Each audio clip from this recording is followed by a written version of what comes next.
دوستان گرامی، گزارشم رو از ورزشگاه پختکور شهر بختر ادامه میدیم. دور سوم است. خطلون حالا با پیراهن‌های زرد در میدانش با استرافشان بازیش رو ادامه می‌دهد. حساب 1-0 است به نفع صاحبان میدان و این یگانه توپ در قسم اول در دقیقه 14 زده شد. در این باره خواهیم گفت. حالا فوتبالبازان دسته استرافشان با پیراهن‌های کبود در میدان هنرنمایی دارند. حالا بیاید با هایدی دسته‌ها شناس بشیم و بعد دوستان گرامی گفتگوی خود را اطراف قسم اول و بعداً گزارش خود نشان خواهیم داد. حالا هجوم صاحبان میدان در اینجا قطع گردید. محمد علی صادقov در اینجا توپ را میگیرند فوتبالبازان دسته استرافشان و هجوم جوابی برقوار است. حالا چگونه نه حالت غیر بازی است و نشان میدهد حسن کریموف که اینجا گوییم در حالت آفساید فوتبالبازان دسته استرافشان قرار دارند.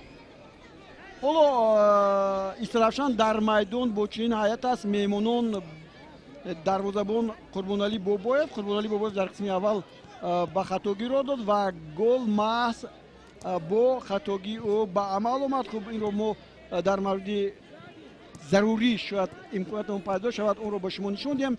خب رقم 3 تلقینجان عمرov در خط حمایه هستند. این بازیگران رقم 4 عزیزجان شمسیف، رقم 17 قهرمان حمیدوف در قسم اول قاعده بازی رو ویران کرد و یک کارت زرد گرفت. اونجا کرامتالله سیدوف هم در نزد توپ بود و قاعده ویران کنی هم به نظر گرفته شده بود و ما گمان کردیم که کرامتالله سیدوف است. نه، کرامتالله سیدوف نه، بلکه قهرمان حمیدوف صاحب کارت زرد شده است. حالا هجومی دسته باز خطلون و اینجا ضربه کنجی تعیین می‌گردد. این ضربه چهارمی کنجی در بازی انگلیس است. حالا ببینید اوزاقوف خیلی مایرانه به پیش رفت و ضربه زده او رو محض عبدالرحمن قربانو برگردونید و ضربه کنجی. حالا ضربه کنجی رو نعیمجان ابراهیمزاده با اجرا می‌رساند از کنار راست میدان است. سه ضربه کنجی پیشینه رو از دسته خطلون کرامتالله سیدوف زده بود. حالا ضربه زده میشد. باز یک امکانیت برای فوتبالبازان دسته خطلون. بسیار ضربه عالی و حساب تغییر می‌یابد. روشن عزیزوف 2-0 در سومین دقیقه قسم دوم واخری حساب تغییر یافت. 2-0 به نفع صاحبان میدان.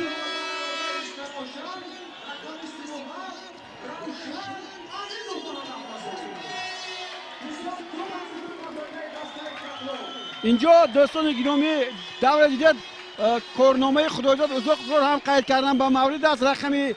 حالا ببینید با تو به او میرسد. او یک نفر رو سر روی خود میگیرد، دو نفر رو حتی و بعد ضربه میزند و پایش رو محض همین روشن عزیزوف با این توپ رسوند و حساب 2-0 شد. روشن عزیزوف 2-0 دقیقه 48 واخوری. با فکر میکنم که دسته خطلون با اولین غلبهش در موسم سال 2019 موسم 28 چمپیونات تاجیکستان نزدیک میشود. اما فرصت هست. استرافشان در خط هجوم است. خیلی خوب بازی میکند. شهرام اسماعیلوف توپ رو با سرش میزند.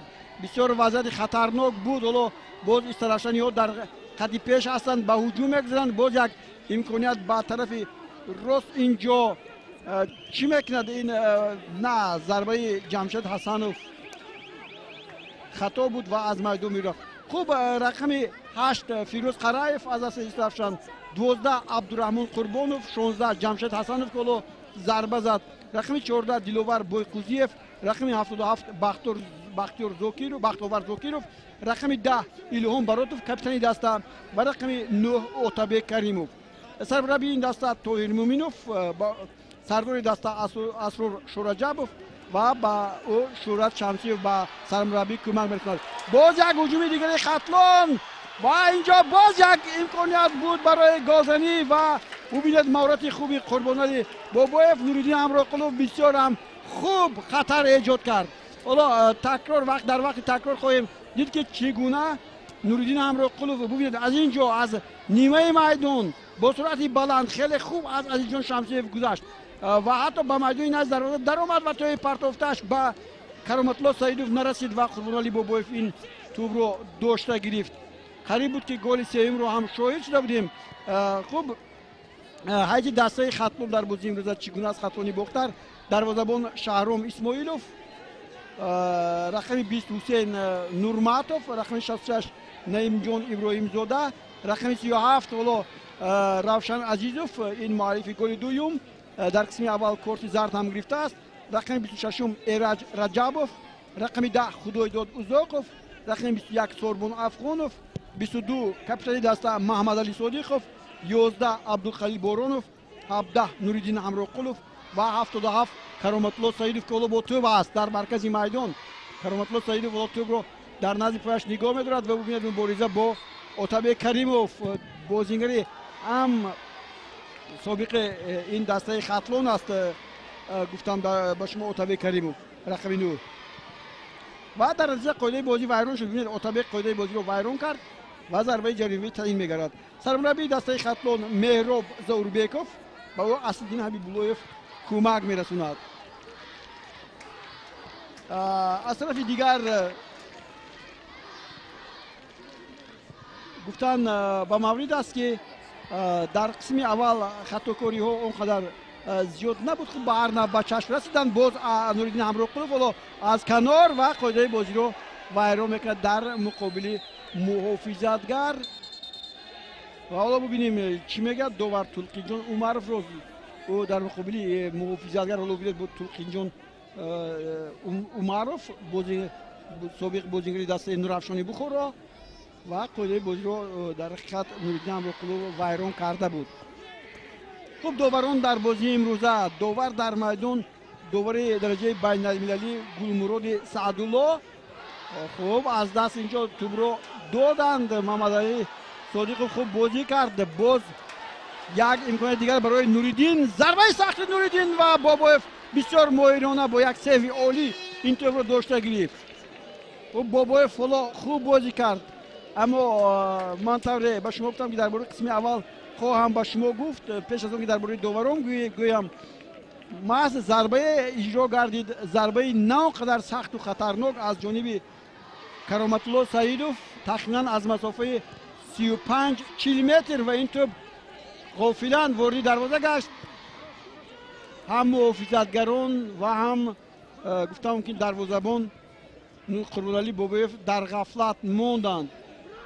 حالا مبارزه برای توپ بین فوتبالبازان گفتم ممکن است که اینجا در حقیقت جمشید حسنوف بود. این هم دویمی لگنر دسته استرافشان از ازبکستان است و حالا گلبراد سعدالله با حسن کریموف یک مشورت کردند و کارت زرد نوبتی داده می شود به حسین نورماتوف. حسین نورماتوف این کارت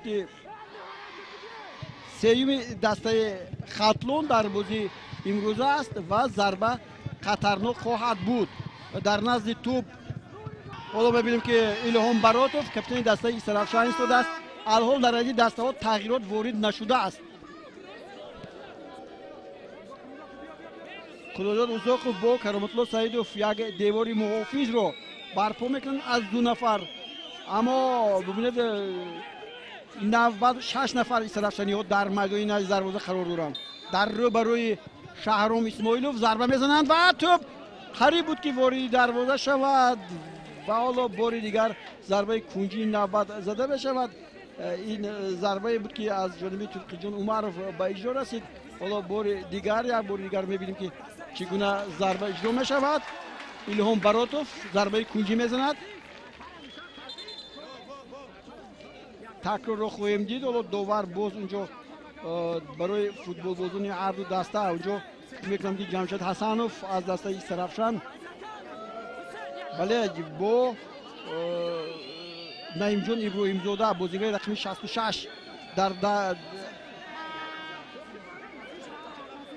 بسیار نزدیک بازی میکنند به یکدیگر خلل میرسونند. حالا ضربه زده بشود. الهام براتوف ضربه بزند و تو برمیگردد. باز یک امکانیت خوب برای ضربه زدن هست اما چیکار میکند؟ بسیار ضربه عالی بزند و نهایت دروازه‌بان شهرام اسماعیلوف در این مورد دسته خطلون رو از گل نگاه می‌دارد. سیوهای عالی پای در پای. حالا ما درباره قسم اول چیزی نگفتیم. ببینید اینجا ضربه رو ببینید چگونه ضربه نهایت سخت رو بازیگران برمیگردونند و ضربه تکراری رو هم برمیگردن از بعد قهرمان ضربه زدنش. و اینجا یک ضربه بود از جانب شهرام اسماعیلوف. من فکر می‌کنم که از نظر دوور این دور موند. یگان چیزی از اینجا از جانب کمک داور هم اشاره نشد، ولی از تکرار این لحظه‌ای که ما دیدیم اینجا شهرام اسماعیلوف قاعده بازی رو ویران کرد. ولی دوور فریاد، دوور کمک داور فریاد میکند حسن کریموف دوری مرکز رو چی میگه دوور، چی قضیه در این حالت رو خواهد داد. و بله پنالتی درست است به شک. حالا محمد علی صادقوف ناراضگی بیان میکند. حالا در این حالتی که ما و شما دوستان گرامی این حالت رو میبینیم، بار دیگر باید این حالت رو ببینیم. بحث اینجا برای فوتبالبازان دسته خطلون روان نیست، رایج نیست. حالا یک مرتبه دیگر اگر اینجا دوستان گرامی ور وجود می داشت در چمپیونات تاجیکستان، اون وقت داوران با این احتیاج داشتن. حالا ببینید این حالت رو ضربه زده می شود در مقابل ببینید. بله اینجا قاعده بازی رو بله اینجا در حقیقت شاید کارت سرخ هم باشد برای این ضربه که زده شد، اما نمیدونم داور جریمه 11 متر جزای 11 متر تعیین میکند و حالا هم این کم است در حالتی که قاعده بازی دغلانه ویران کرده می شود از جانب شهرام اسماعیلوف. تا این دور تا این نوبت خیلی خوب بازی کرده بود، یک بازیگری با آداب است و اگر با بازی‌های پیشینه این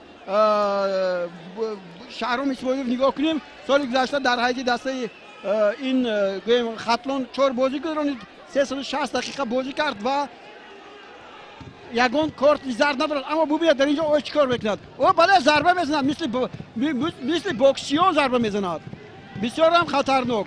داور قضیه درست برآورد، پنالتی. اما این فکر میکنم که به هر نوع از نقطه نظر داوران باید معین شود. و حالا ببینید بیاید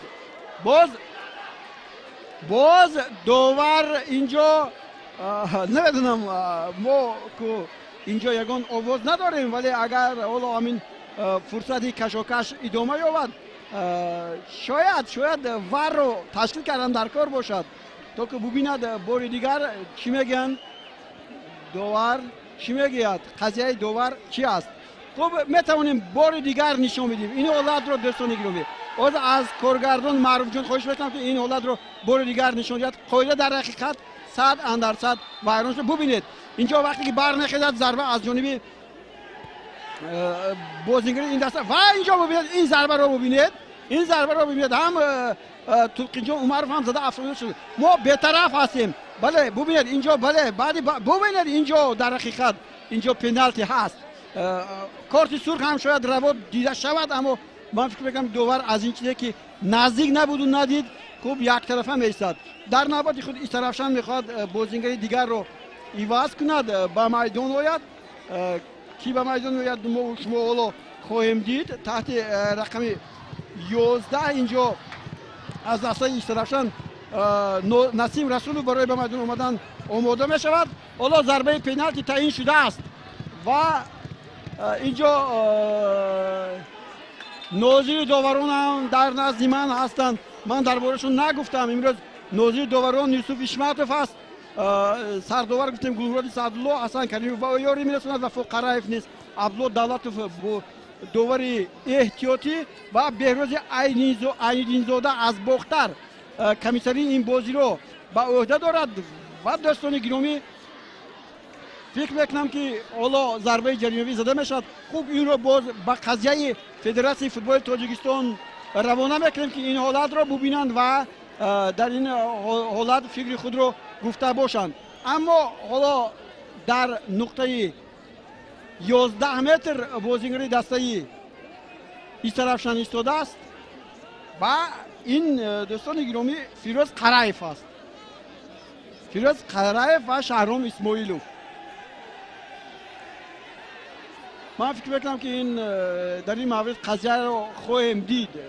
یک جبران باید باشد اینجا که بازیگر چگونه اینجا خطر ایجاد میکند برای بازیگری دسته مهمان. حالا ببینیم که قرایف چیکار میکند. فیروز قرایف و شهرام اسماعیلوف. پیش نظر داور واخوری گلنوال سعدالله پوشیده بود چون بازیگران نهایت زیاد بودند و قهرمان امیدوف با ضربه زده بود. حالا فیروز قرایف ضربه میزند و حساب تغییر مییابد. فیروز قرایف دقیقه 61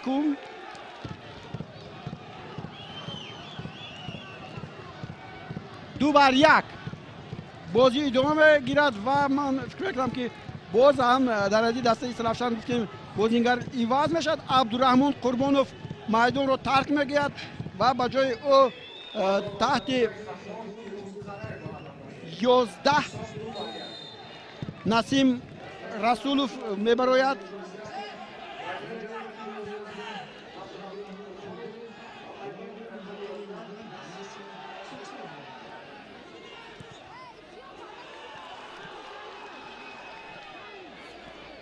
باز یک هجوم دیگر و باز ببینید در این مورد چگونه فوتبالبازان دسته اسرافشان هجوم خود رو برخورد تشکیل کردن در آن موردی که حالا بازیگر عوض میشد و در نسیم رسولوف رو ما با میدان میفرستادیم قریب بود که حساب برابر شود.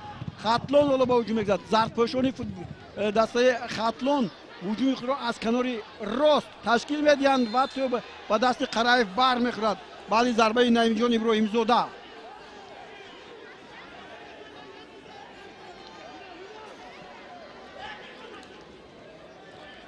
حالا از اینجا ضربه باید زده شود. بار دیگر ببینید خب پشتی پای بود اینجا.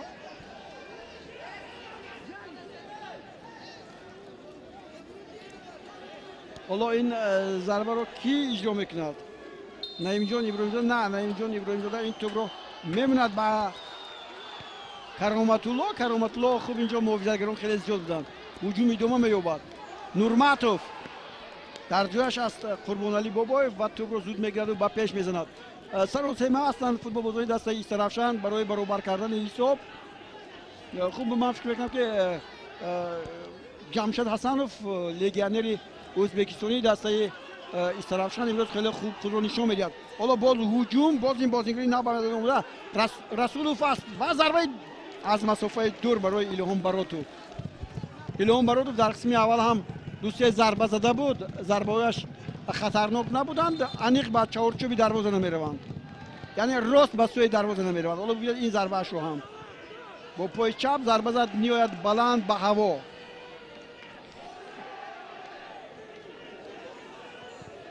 فوتبالبازان دسته خطلان نوریدین امرقلوف نه با توپ نمیرسد.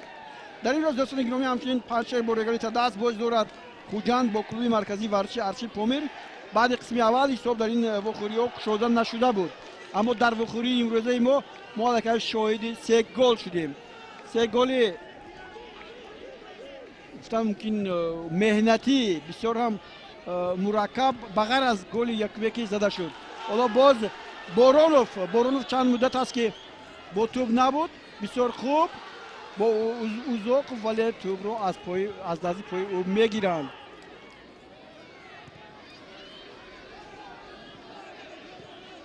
همین طریق پرتافته ها باید بسیار به اجرا رسند. توپ باز نصیب فوتبالبازان دسته خطلان میشد. باز هجوم فوتبالبازان این دسته از یک دسته توپ به دسته دیگر نگذرد.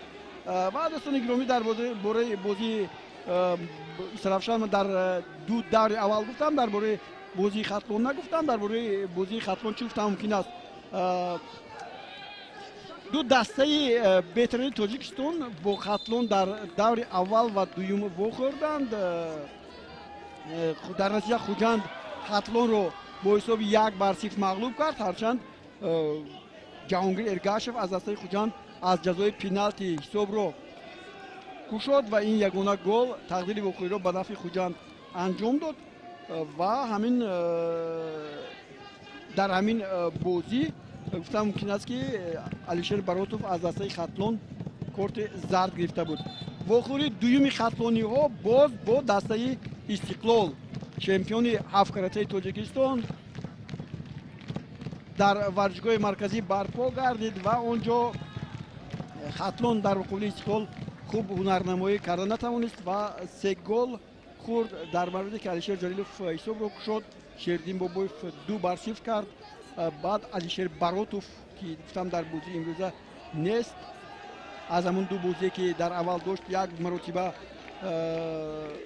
همچنین کورت زرد گرفته بود. در مورد دیوم علیشیر باراتوف در دقیقه 57 دومین خود گل چمپیون تاجیکستان رو به ثمر رسوند. خداداد اوزاقوف در دقیقه 63 یک گل خطلون رو به دروازه استقلال زد و همین طریق 3-1 این بازی جنبست شد. این بود در باره بازی دسته خطلون در دو دور اول. من وقتی که با بعضی آمار نظر کردم، فوتبال بازان دسته حالا همون در باره علیشیر باراتوف من با شما سخن گفتم. حالا علیشیر باراتوف برای به میدان اومدن آماده می شود، بله تحت رقم 73 و او محض خداداد اوزاقوف رو عوض میکند. نه اوزاقوف لد برداشت است، اما محمد علی صادق رو عوض میکنند. 22 از میدان رفت، کاپیتان دسته به جای او علیشیر باراتوف بر اومد.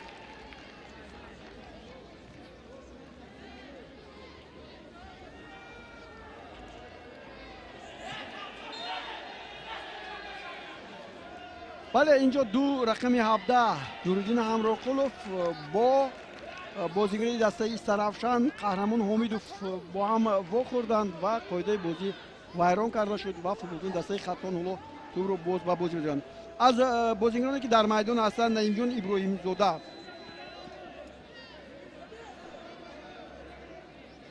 در حیط دسته خطلون تحت رقم 66 بازی دارد.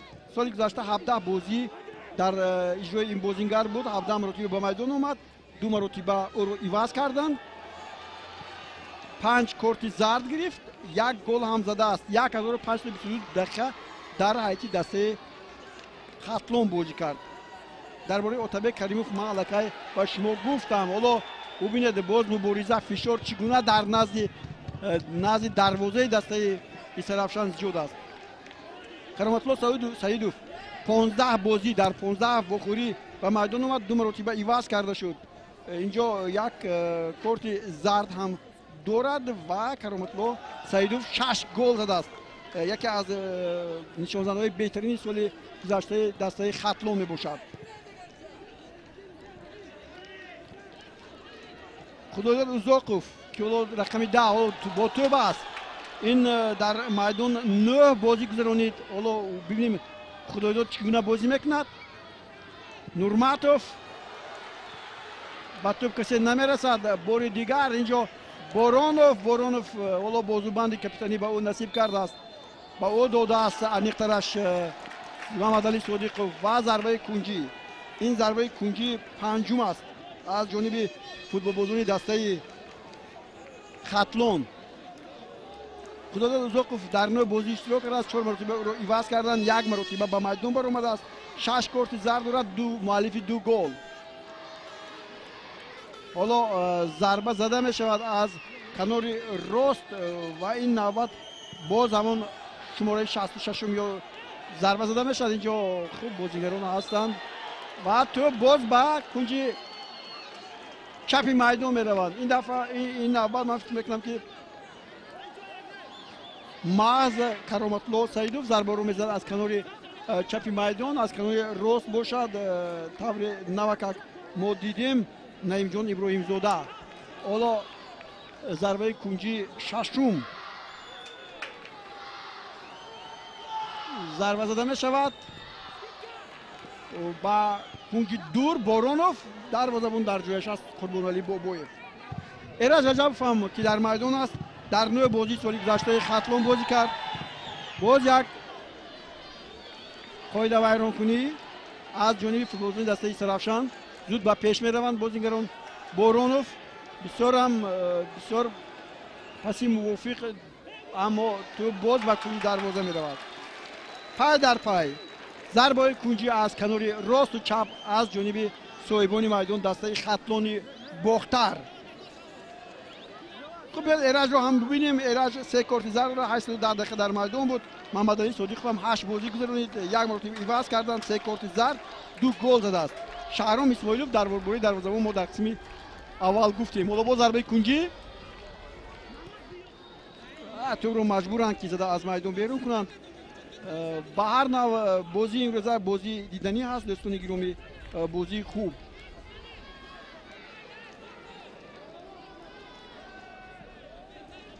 با نورماتوف تو برگردونده می شود و نورماتوف باید حالا از اینجا تو رو با بازی را حالا با تو نورماتوف است.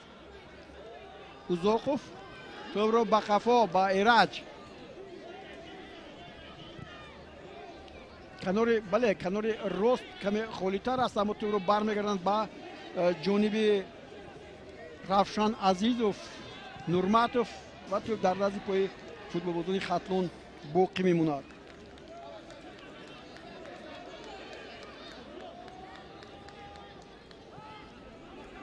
امرقلوف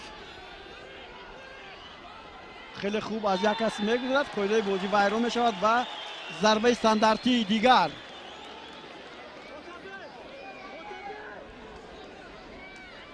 باز یک ضربه استانداردی.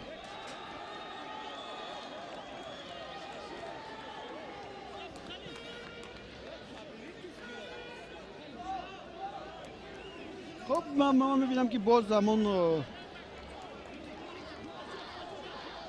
در نزد تو 2 نفر هستند. خب تو رو باقی میگذارند با کرامت الله سعیدوف. کرامت الله سعیدوف این نقطه رو خوب، این ضربه رو خوب اجرا میکند. همین گونه ضربهش کمی دورتر از تقریبا مرز میدان با طور دروازه وارد شد در قسم اول در دقیقه 14. حالا این ضربه رو چگونه اجرا میکند؟ باز یک پرتاب عالی و خوب بازی میکند قربان علی بابایی. با یک جست زیبا این توپ رو داشته میگیرد و اینجا ببینید بسیار هم بازیگران هر دسته خطر ایجاد میکنند برای یکدیگر، خطرناک بازی میکنند، قاعده بازی رو زود ویران میکنند. خب از اون که دوستان گرامی دسته اسرافشان به لیگ اولی برآمد، اگر شما پای برده باشید در این باره رسانه‌های خبری هنگام‌های زیاد ایجاد کردند به این دسته. سرمربی همچون سرمربی هاتسون د سوزا اولیویرا و همچنین مربی اویل با تربیت جسمانی کارلوس انریکه با دسته اسرافشان آمدن. اونها برای جام کنفدراسیون با جام فدراسیون فوتبال تاجیکستان هم شرکت کردند. خب در این باره هم معلومات زیاد دارد، ولی از چی باشد که این مربیان از دسته رفتند و 2 بازیگری اونجا واندر سانتوس و روژریو فریرا هم بودند از برزیلیا. این بازیگران هم ترک دسته اسرافشان کردند و طاهر مومینوف یک از فوتبال بازان نامی کشور سرمربی نوی دسته اسرافشان تعیین گردید و حالا طاهر جان مومینوف محض این دسته رو با بازی آورده است. باز یک ضربه کنجی دیگر و باز اینجا همون کرامت الله سعیدوف این دفعه بازیگزاری کرامت الله سعیدوف بار دیگر و پیش میرد. بسیار امکاناتی خوب برای ضربه زدن بود و این نوبت توپ خیلی از میدان بیرون میشود و فوتبالبازان دسته اسرافشان اون رو با بازی میدارند. دسته اسرافشان در مورد دیگر سال گذشته از 26 بخوری 67 امتیاز به دست آورده بود. در 26 بخوری در 21 تای اون غلبه به دست آورده بود. 4 بازی رو مساوی انجام داد و همگی در یک بازی مغلوب شد و شماره گل‌هایش هم خیلی زیاد بودن، 65 بر 16. این نشانات خیلی خوب از در لیگ یکم. ولی فوتبالبازان دسته خطلان اوزاقوف و باز یک امکان دیگر برای بسیار عالی بازی میکرد نوریدین امرقلوف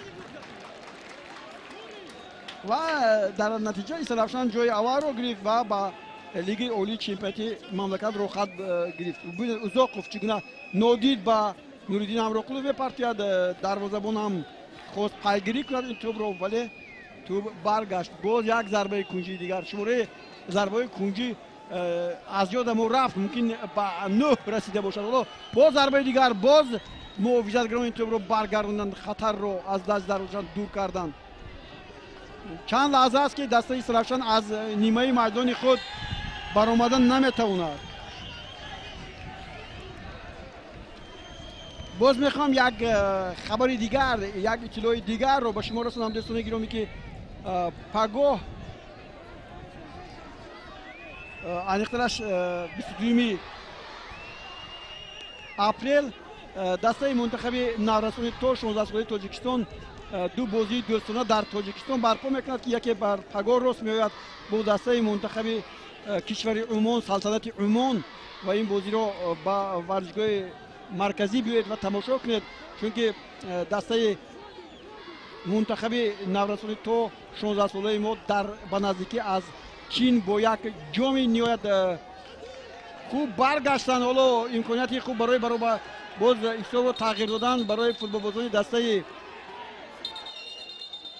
خوب داور طبیبان دکتران رو دعوت میکند به میدان در اینجا برخورد دو نفر بازیگران محافظتگر با حملهگر است و میبینم که اینجا بختیار زوکیروف از دسته سرافشان یک برخورد داشت بله بختیار با رجبوف بله محض با رجبوف که حالا سخت آسیب دیدند و با اونها ایرج رجبوف کمک رسانیده بشود تا اون وقتی کمک رسانیده بشود باید گفت که در حقیقت در جام در چین برگزار شده روی ابریشم برای همین هم به این دسته تاجیکستان باید مخلصی کنیم به ورزشگاه مخلصان رو دعوت میکنیم که بیایند و دسته منتخب نورسانی تو 16 ساله ما رو که تحت رهبری احیین توردیف به این بازی ها آماده بگیرن اصلا این یک دوره آمادگی به بازی های انتخابی چمپیونات آسیا است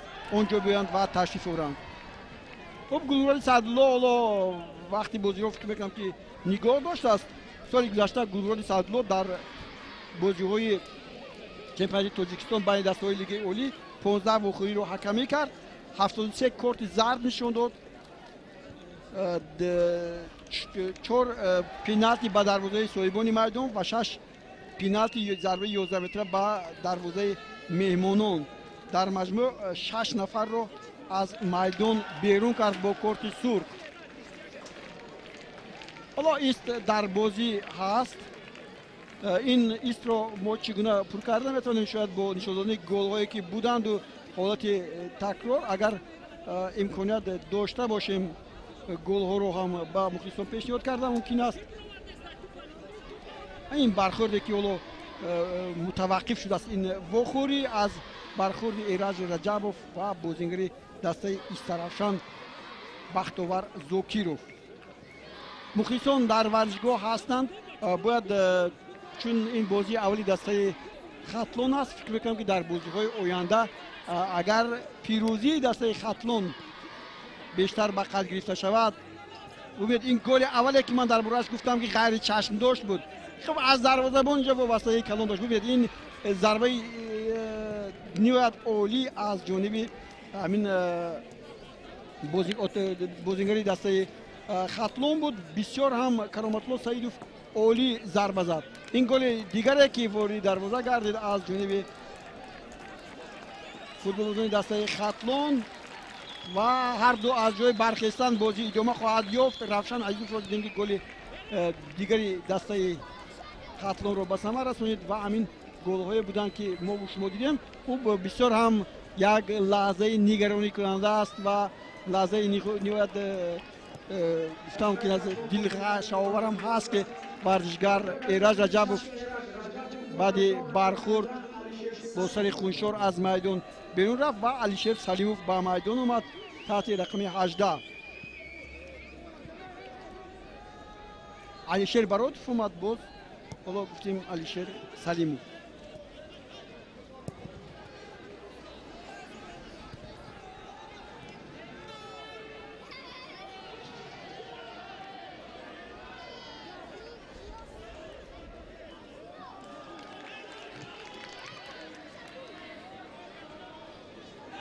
خوب اینجا بازیگری دسته سرافشان هم بختیار زوکیف در مرز میدان بود و هم با بازی برگشت. خوب سلامت است. فکر میکنم که بازیگری دسته خاتلون ایرج رجبوف هم زود با بازی ها برمیگردد. خوب یک جور هست اینجا او رو با دکترخانه برند. یوری تاجری اینجا هست و فکر میکنم که کمکی سری وقتی با ایرج رجبوف خواهد رسید.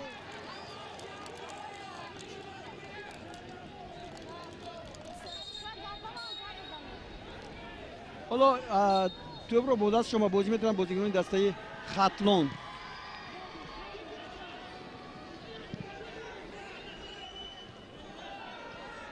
حالا باز یک قاعده ویران کنی این نوبت در مقابل فوتبال بازی دسته سرافشان.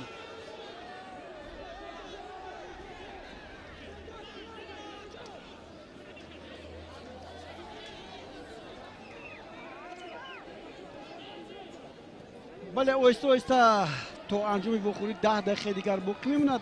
میبینم که سرافشان باز یک بازیگر دیگر رو برای به میدان آوردن آماده میکند. سرمربی دسته تویی مومینوف با او دستوری خود رو داد. هجومی دسته سرافشان توپ از میدان بیرون میشود از اوزاقوف میگه دوور.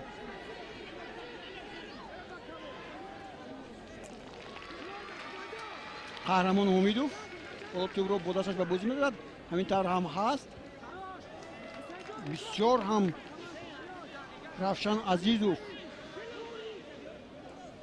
با توپ پیشتر رسید. حالا بار دیگر فوتبال دسته سرافشان باز قهرمان امیدوف است. خب ایواز شوی تعویض در دسته سرافشان ما با شما گفتیم. حالا رقمی 7 محمد علی عزیزبویف به میدان میاد. دلوار بایقوزیف میدان رو ترک میکند. دو بازیگر در هیئت دسته ها ایواز کرده شد. در نیمه دوم نسیم رسولوف هم به میدان اومد و حالا طرز میبینیم عزیزبویف محمد علی عزیزبویف با هجوم برخوار دسته خاتلون با صورتی بلند اینجا ببینید یک چگونه برای تو مبارزه است. مبارزه به امان.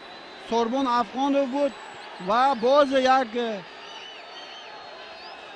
بارونوف کپیتان دسته خاتلون سعیدوف همه براتوف اینا علیشیر براتوف همه آمدند و یک حالت ناسازگار در میدان پختکار است. ببینید بار دیگر بله فشار اینجا بود از جانب ایلهام براتوف کپیتان دسته سرافشان و بعداً چی بود؟ خوب چیزی نبود. باید بازی ادامه یا ولی بعد ایست ببینید در بار دیگر میبینیم. خب حالتی مقرری بازی است و میکنم که باعث بازی رو ویران کردن نیست. در این صورت حالا باز گلمراد سعدالله با یاور خود صحبت کرد و ایلهام برات کارت زرد میگیرد. امروز دویمین کارت زرد در هیئت سرافشان است. قهرمان امیدوف کارت زرد گرفته بود. ایلهام براتوف هم کارت زرد گرفت. از هیئت دسته خاتلون رفشان عزیزوف کارت زرد گرفت. حسین نورماتوف و محمد علی صادقوف که میدان رو ترک کرد. هنوز خب نمایندگان دسته خاتلون هم اونجا هستند. چی میگویند؟ نه اینجا طبیبان کمک میرسونند با بازیگری که لات خورده است.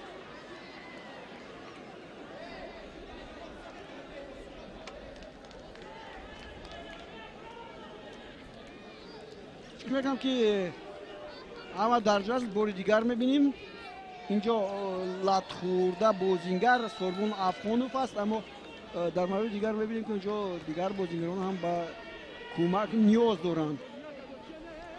خب چی بود اینجا؟ فکر میکنم که غلط از جانب ایلهام براتوف بود. ضربه جریموی تعیین کرده می شود. حالا باز کرامت الله سعیدوف برای این ضربه را زدن آماده می شود. تا انجام بخوری بیش از 5 دقیقه دیگر باقی مونده است ولی ایست در بازی بود. فکر میکنم که باز وقت ایلوگی هم تعیین می شود. یعنی وقتی زوی رفته توپ رو برمیگردونن فوتبالبازان دسته ایسرافشان و هجوم خود را تشکیل میدهند. قهرمان حمیدوف، نه اینجا نورماتوف خوب بازی میکنه. حسین نورماتوف توپ رو زده از میدان بیرون میکند.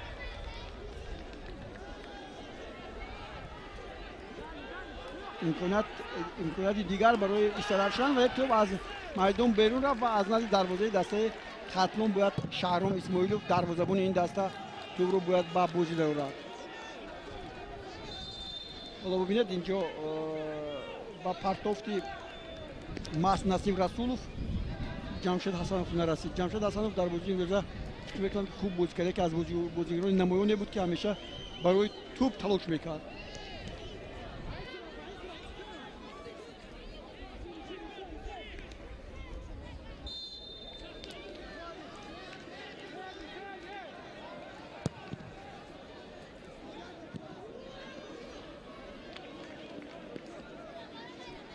توپ رو فوتبالبازان دسته خطلون بختر باز با بازی می‌دارند.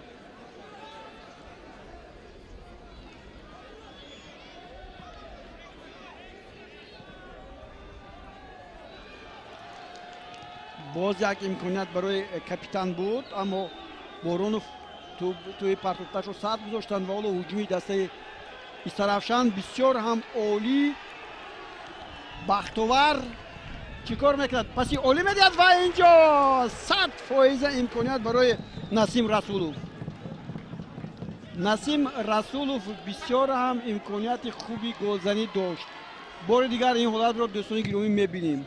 از چند زاویه دیدم ممکن است که این بازیگر چگونه هجومی نهایت خوبی ایسرافشان را برباد داد. حالا ببینید این حالت را ببینید، تنها بود اقلا ضربش راستی دروازه نرفت، با آسمان پرید، پرواز کرد. حالا هوا معتدل است در ورزشگاه پختکار شهر قرغون تپه. دوستان گرامی یک شمالک نرم مسایل بهاری میوزد، هوا گرفته است، آفتاب هم که چند لحظه اینجا پرتشانی میکرد زیر ابرها ناپدید گشت. در این حالت که بازی متوقف شده است، حالا بار دیگر این حالت دیگری که قاعده ویران کنی به وجود آمد در مرکز میدان و حالا روشن عزیزوف توپ رو با بازی می‌دارد، مؤلف گل دوم در بازی امروزه. حالا پیوستشوی با بازی پیوستشوی فیروز قرایف رو نمی‌بینیم. بعد جزای پنالتی رو به ثمر رسوندنش کمی حالا با ماست فیروز قرایف با توپ است. از اون کناری که فیروز هست فوتبالبازان دسته ایسرافشان کم استفاده می‌برند. حسین نورماتوف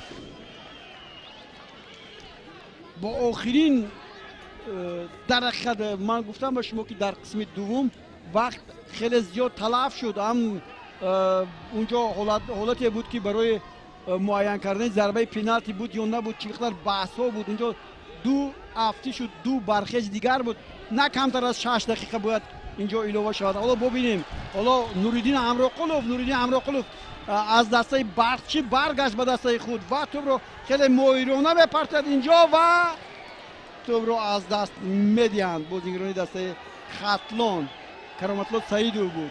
اما هجوم رو ببینید، هجوم برقوار دسته ایسرافشان و باز یک برخوری دیگر، باز یک تلف شوی وقت در بازی امروزه. 1.5 دقیقه دیگر است. ببینید اینجا برخورد رو ببینید چگونه برخورد نهایت نعیم جان ابراهیم زاده بود باز با همون جمشید حسنوف. نعیم جان ابراهیم زاده حالا نیاز دارد به کمک طبیبان و در نوبت خود حالا به ما نشون نمیدهند که بازیگر دسته ایسرافشان در کدام حالت است.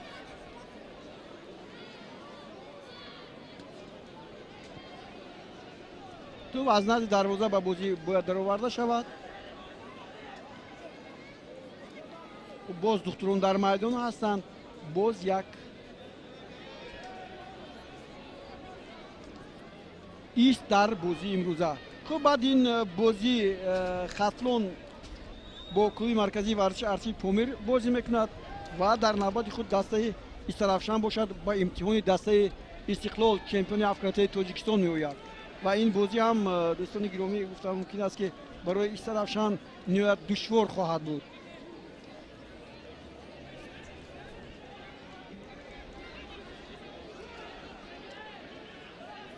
مخلصانی به میدان آمده امروز در حقیقت شاید ترغیب 6 دقیقه بله 6 دقیقه وقت علاوه می شود. این هم باشد دوستان گرامی از آن گواهی میدهد که در حقیقت ایست در بازی امروزه نهایت بسیار بود.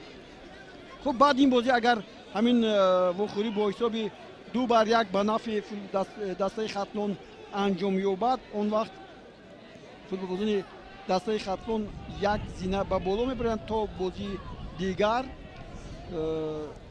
3-5 می شود از حساب یک گل بیشتر زدهشون شاید به بالا برایند. خوب از نه از خود پیش گذاشته نمیتونند خوب در جای خود شاید باقی مونند اما صاحب 3 امتیاز می شوند. ایسترافشان که در زینه چهارم است بعد این اگر به باخت روبرو شود 4 گل میزند 5 گل میخورد این جایش رو موقعش رو تغییر میدهد. خب گفتیم در برابر این بازی باز دو بازی دیگر ادامه دارد. باز پگاه دسته استقلال هم بازی خود رو برپا میکند اما وقت هست 6 دقیقه رو باید ایسترافشان استفاده برد تا از این نجات یابد و امکانات نهایت عالی بود. اینجا کاپیتان دسته نمیتواند که همین توپ رو وارد دروازه گرداند. الهام براتوف با توپ نرسید الهام براتوف و در نوبت خود محافظتگر باز محافظتگری که با میدان اومد علیشیر براتوف والا ببینید هجوم بالای هجوم بود پرتاف بسیار خوب انجام داده شد و نرسید حتی به توپ نرسید موقع اشغال کردهش خطا بود از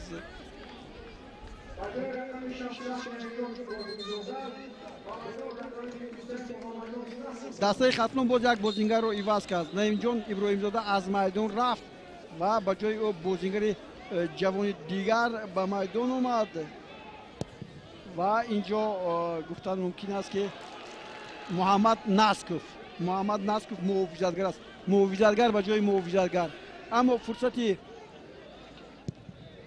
علاوه شده یعنی وقتی تلف شده الکی 2 دقیقهش پس سر شد. حالا فوتبالبازان زردپوش دسته خطلون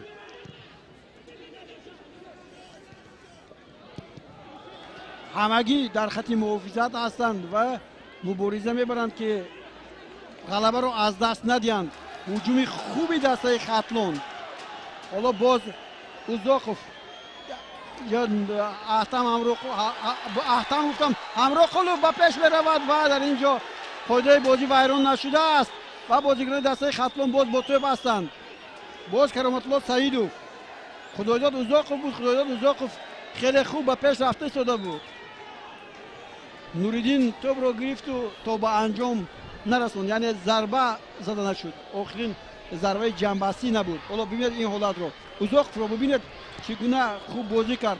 در اینجا نوریدی من احتم امروقلوف گفتم دوستان گرامی چون که احتم امروقلوف این نوریدین امروقلوف رو برادرش هست یکی از بازیگران معروف عضو دسته منتخب تاجیکستان در گذشته و او هم یکی از حملهگران بهترین تاجیکستان بود. خب در حالت این دسته از خطلون بسیار بازیگرانی هستند که به خارج کشور رفتند از جمله امروز جمال الدین زردیف که در سال گذشته در این دسته بود برای ادامه فعالیت کاریش به خارج کشور رفته است. خوب سیاوش اسرارov هم دستپروری همین مکتب است و باز ببینید که حالا فوتبالبازان دسته خطلون از جوانان ترکیب یافتند و میتوانند که با همین حیاتی که دارند گویم برای جای سیوم حتی مبارزه بردنش ممکن است در موردی که دیگر دسته ها با اونها امکانیت دهند. باز تقریبا از 1 دقیقه بیشتر از وقت تلف شده و این وقت هم آهسته آهسته با آخر میرسد. مخلصان هم آهسته آهسته میدان رو ترک میکنند چون شما دوستان گرامی در رو برای نواربرداری یا خود دستگاه های نواربرداری ما قرار برد. از اون طرف مخلصان کمتر هستند. اون نفرانی که هستند مخلصان ایسترافشان هستند. از طرفی که ما نشستیم کامراها اونجا جای دارن مخلصان خیلی زیاد هستند. حالا باز یک امکانیت خوب برای برابر کردن حساب و ضربه کنجی زده می شود. ضربه کنجی این روز از جانب دسته ایسرافشان این یکی از همون ضربه انگشتشمار دومین ضربه است که اولو باز کاپیتان دسته آن را به اجرا می‌رساند. ایلهام براتوف، حالا ایلهام براتوف داور دستور میدهد که باید دیوار کمی کفوتر رود، ضربه زده می شود. امکانیت هست برای ببینید مبارزه چگونه است. همه بازیکنان دسته ایسرافشان در میدان نزد دروازه هستند و اینجا دروازه‌بان شهرام اسماعیلوف چین گفتم ممکن است که حالا ببینید یک بار دیگر ضربه زده می شود. بار دیگر یک ضربه دیگر از بله برخورد کمی بود به دروازه و بختیار زاکیروف اون ضربه رو زد. نشانزنی بهترین چمپیونات تاجیکستان در موسم 28م حالا او در صدر نشانزنها قرار دارد با سه توپ زدهش. عبدالرسول رحمانوف از کوکتوش، فتولوف از استقلال و شریدین بابویف هم از این دسته با صابرجون خولمتوف از دسته پنچر دو توپ زدند. و نهایت دوستان گرامی حالا هوشتکی داور به انجام رسد و دسته قتلان اولین غلبه خود را در چمپیونات تاجیکستان به دست می‌آورد. خود فکر می‌کنم که با این غلبه در بازی‌های من بعد این ورزشگاه پر از مخلصان می‌شود و دسته ایستاده‌شان باشد برای مبارزه بردن با دسته استقلال تا دور نوبتی آماده می‌شود. در همینجا دوستان گرامی گزارش ما را از ورزشگاه پختکار شهر قرغان‌تپه به انجام رسانیم. خیر تا بازدید تا گزارش‌های نوبتی ما در تلویزیون ورزش.